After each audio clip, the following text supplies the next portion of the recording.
he was a lot of your identity, right? Mary isn't the victim here.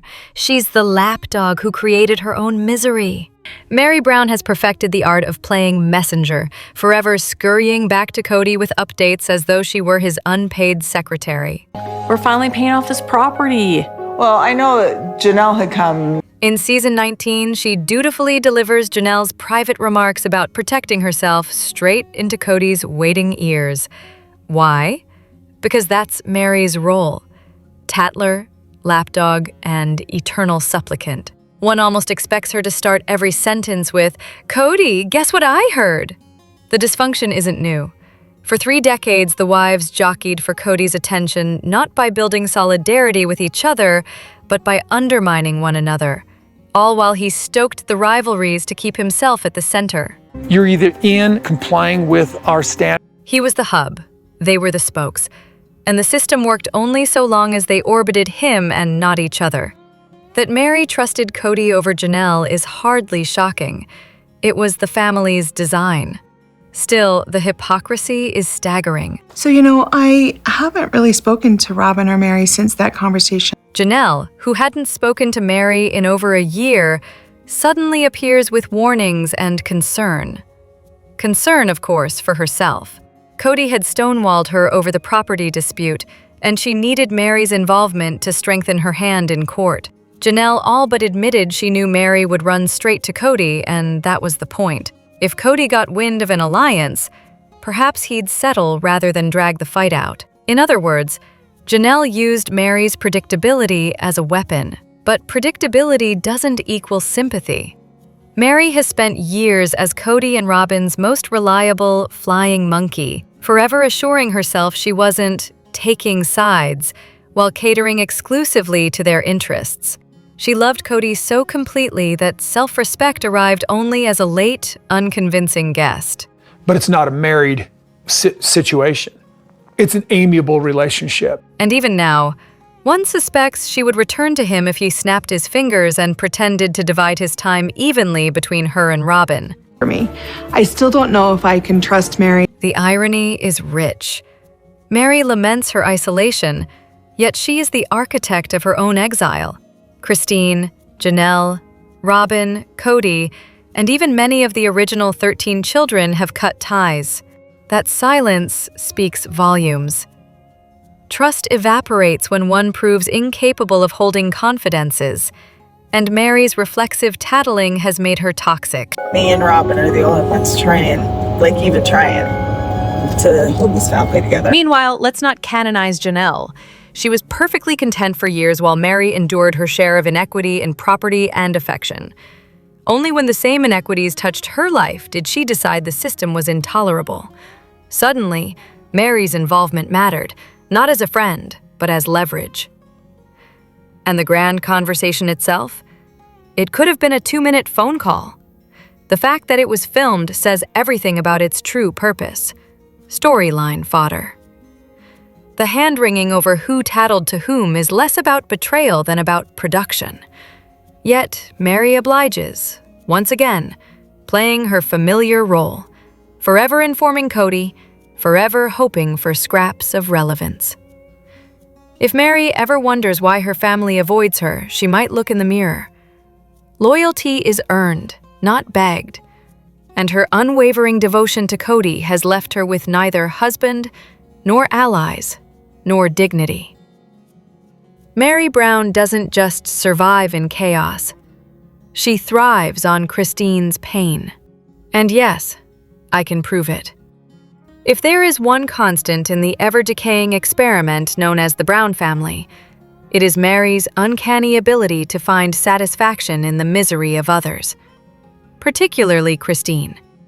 From the earliest episodes, Mary seemed to light up whenever Christine stumbled, as if her unhappiness somehow validated Mary's own. I think when Robyn came into the family, it was harder in a way because we had been so established. The moment Christine expressed her discomfort over Robyn's arrival, Mary's smirk practically announced, "Finally, someone else gets a taste of this poison." Of course, one could argue Mary had every reason to savor it.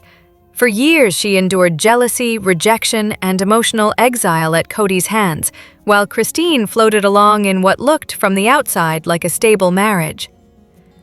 When Robyn entered, Christine melted down, and Mary finally saw the mighty fall. It was petty, yes, but also predictable. After all, this was a household where schadenfreude wasn't just tolerated, it was practically the family sport. I think he has a favorite wife. Cody, ever the puppeteer, thrived on pitting the wives against each other. The infamous story of him buying Christmas gifts for Janelle and Christine while leaving Mary empty-handed, long before cameras rolled, wasn't a fluke. It was strategy. Like a high school quarterback basking in the chaos of girls fighting over him, Cody wielded favoritism like a weapon. The result? A cult-like hierarchy where cruelty wasn't accidental. It was the glue.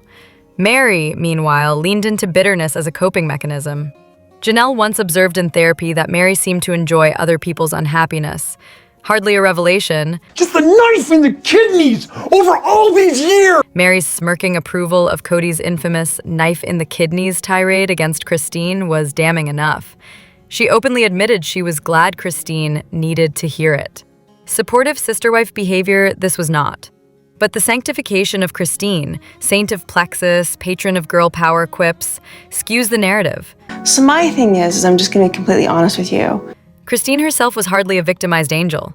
She dismissed, undermined, and humiliated Mary whenever it suited her, particularly once it became clear that mocking Mary carried no consequences. Christine calling Robyn baggage would have been unthinkable while Cody still adored her. Doing it to Mary, however, was safe sport. The reality is that both women thrived on each other's downfall. Christine wanted the privilege of being the last wife precisely so she wouldn't have to endure what Mary had endured for years. I have decided to leave. I'm going to leave Cody. When she finally did, she crumbled. Mary, by contrast, may not have been likable, but she was resilient. And when Christine finally hit the wall, Mary basked in it. Petty? Yes. Human? Absolutely. The hypocrisy runs deeper when one recalls that Christine wasn't done with Mary until long before the cameras arrived. Yet she happily accepted Mary's money and childcare support for years. If Mary was truly such a toxic pariah, why lean on her wallet and her labor? Perhaps because, as with everything in this family, principles bent easily when convenience beckoned. So yes, Mary smirked at Christine's pain. But to pretend Christine never sharpened her claws on Mary is revisionist history. In truth, these women mirrored each other's cruelty. Only Christine's barbs were applauded as sassy, while Mary's were framed as bitter. The double standard is glaring. In the end, Mary didn't invent the dysfunction. She simply played the game by its established rules. And if she enjoyed Christine finally tasting her own medicine, who could really blame her? In the Brown family, spite was never a flaw. It was the currency. Robyn wasn't the victim of sister wives. She was the architect. And here's the proof no one wants to admit. Generally, what happens is anytime Robyn is slighted and From the moment Robyn joined the family, the writing was on the wall. She and Cody wanted a clean break from the old life and the original 13 children who refused to orbit around her. if we do not pay it off, we're in jeopardy of losing the land. The purchase of Coyote Pass was less about building a future and more about draining resources from the other wives' homes. Construction was never the point.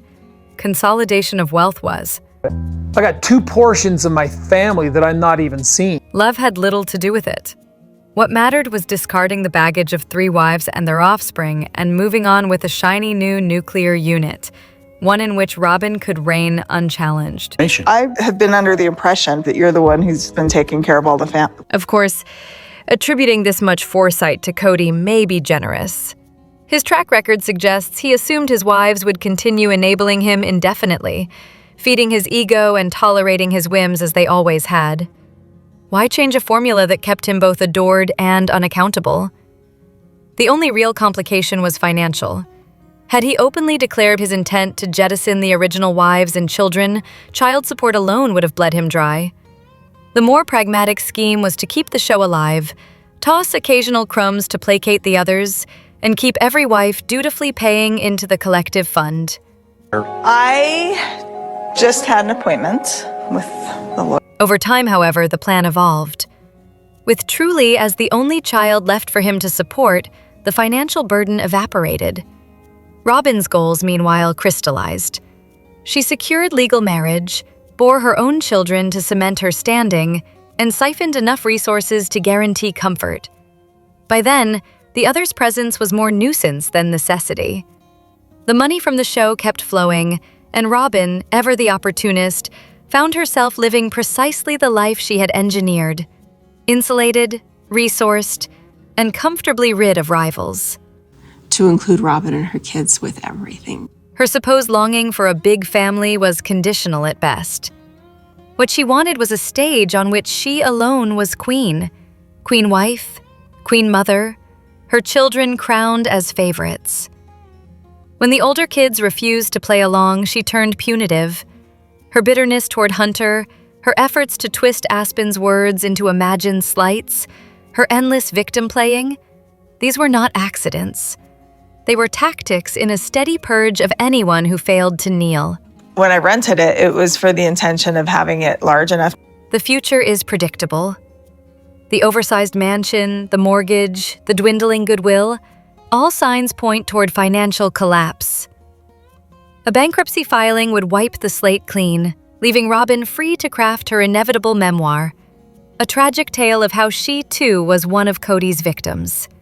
I'm present and centered with Robyn and her kids. Yet there is an irony here. Being alone with Cody hardly flatters her ambition. Robyn never seemed particularly enamored with him. What thrilled her was watching him neglect 3 wives for her. Taking one woman's man is petty triumph. Taking 3 women's man is validation. With that validation gone, the victory is hollow. 2 years, perhaps less, before she tires of her prize, takes her share, and makes her exit. And well, look, he's sitting on property with Robyn. It's 4 acres and a house. From the beginning, Robyn's ambitions were obvious. Legal status, enviable position, the best house, the favorite children, and the wives groveling for scraps of Cody's attention. What she got instead was a deserted kingdom and a husband with nothing left to rule. Robyn Brown didn't save the Brown family. She destroyed it. For someone who claims to be full of dreams, Robyn Brown seems to have skipped the chapter on logic. Place, our little happy kingdom, our Shangri-La. Her vision of 4 wives aging gracefully together on Coyote Pass, children flocking home for holidays, and a united polygamist utopia was never grounded in reality. It apparently never occurred to her that any of the wives might one day grow tired of playing supporting characters in her fantasy and walk away. And yet she seems perpetually shocked that the property debacle imploded. So I remember even at one point she said, my kids don't even remember who their siblings are. The kids distanced themselves, and the so-called dream house became more mausoleum than gathering place. Financial sense has never been her strong suit either.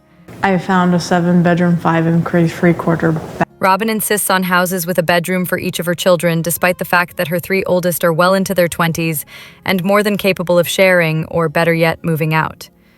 Guest rooms for visiting family? Not in her calculations. Downsizing when the McMansion days ended? Hardly. If anything, the new home was an upgrade. A palace, seemingly designed for children who will never return and holidays that will never be hosted. The looming reality that the show's income will vanish one day doesn't seem to trouble her. One imagines the only long-term residents of that cavernous house will be Robyn, Cody, and a cleaning staff, since neither of them appears equipped to scrub baseboards in 6,000 square feet. Her financial history only underscores the irony. Robyn entered the marriage with significant debt and the background of a trailer, yet immediately demanded the lifestyle of an heiress. Her children couldn't possibly share a room, she insisted, as though deprivation had always been beneath her. Yes, I already had started to see that there was a little bit of favoritism for Robyn. What she did expect, however, was the lion's share of Cody's time, attention, and money. She got it, too, because she had the one qualification that mattered, a talent for perpetual victimhood. If I settled down at Robyn's house, Cody fell for it, of course. The man who never washed a dish for his other wives was suddenly playing housemaid in Robyn's kitchen and tucking in her children like the world's most obedient stepfather. The rest of the family, however, saw through the act. So Cody passed out all these rules written down. Her insecurities bled through during the COVID years when she repeatedly badgered everyone with the same scripted line. "Are you sure you feel it's safe?" Translation: if it doesn't benefit Robyn, it isn't safe. Mary graciously offered up a legal divorce so that Robyn and I could get a legal marriage. The true ambition was always clear. Robyn wanted the legal status, the favorite wife crown, and the big house where everyone would be forced to come pay homage. She achieved the first two, but the family refused to play along with the third. But now Isabel's part of our Utah group. So Instead of consolidating power, she and Cody found themselves isolated, while the others bonded more tightly in their absence. The real story will unfold once the cameras stop rolling. The shopping budgets will shrink, the spotlight will fade, and the dream will look a lot more like a financial nightmare. Watching Robyn and Cody navigate life without the TLC subsidy may prove more entertaining than anything they've managed to script so far. This isn't a love story. Season 16 of Sister Wives is Mary Brown's masterclass in how to humiliate yourself on national television. The rotation we had with my schedule before COVID. By season 16 of Sister Wives, Mary Brown has perfected one role, the woman forever dangling at the end of Cody's indifference. I don't foresee having a relationship with Mary or Robyn. The audience is subjected to a constant refrain, her longing for him to visit, to acknowledge her, to so much as flicker an ounce of interest her way. It's not subtle, it's relentless, and it is, frankly, humiliating. One almost wonders whether this was authentic emotional unraveling or simply a TLC manufactured plotline. After all, Mary's entire identity on the show by this point revolves around pining for a husband who has publicly, repeatedly, and unequivocally rejected her. Do you think Robyn is pressuring Cody to rekindle the relationship at this point? She doesn't have another storyline. Her child remains off limits, her relationships with the other wives are non-existent, and Cody, her only tether to the series, has all but erased her from his life. The tragedy then is that her only relevance comes from begging for scraps. He talks about how he needs to contact her. It's been a while. To complicate matters, she wasn't just contending with Cody's cruelty. Robyn played her part, soothing Mary with well-timed gaslighting. "Cody talks about you, you should hang on," all while basking in her own favored wife status. Because Robyn was only 10 at the time. Meanwhile, Cody himself spun a web of contradictions. One story for Mary in private, the opposite for the cameras and the other wives. For him, it became about, I needed to cope. He even provided her with a checklist of conditions to earn his love back, as though affection were a prize to be won by sheer endurance. 4 weeks yesterday since my mom passed away. Layer onto this her mother Bonnie, a staunch Cody supporter, who constantly pushed Mary to reconcile with him. Only after Bonnie's passing, without that voice urging her to fix things, did Mary finally edge toward breaking free.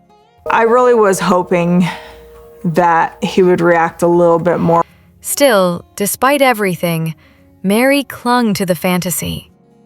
Their relationship had always been a cycle of fights and reconciliations, and she seemed convinced another makeup was just around the corner. It never was. Out of all 4 wives, she arguably loved Cody the most, which only made his disdain more cutting. I just wonder when he's, going to give. But Cody has never hidden his preference for novelty over loyalty, new toys over old models, and Mary, in his eyes, has been gathering dust for years. I was talking to him about. In hindsight, the greatest miscalculation was her decision to give him a divorce. She surrendered the one piece of leverage she had.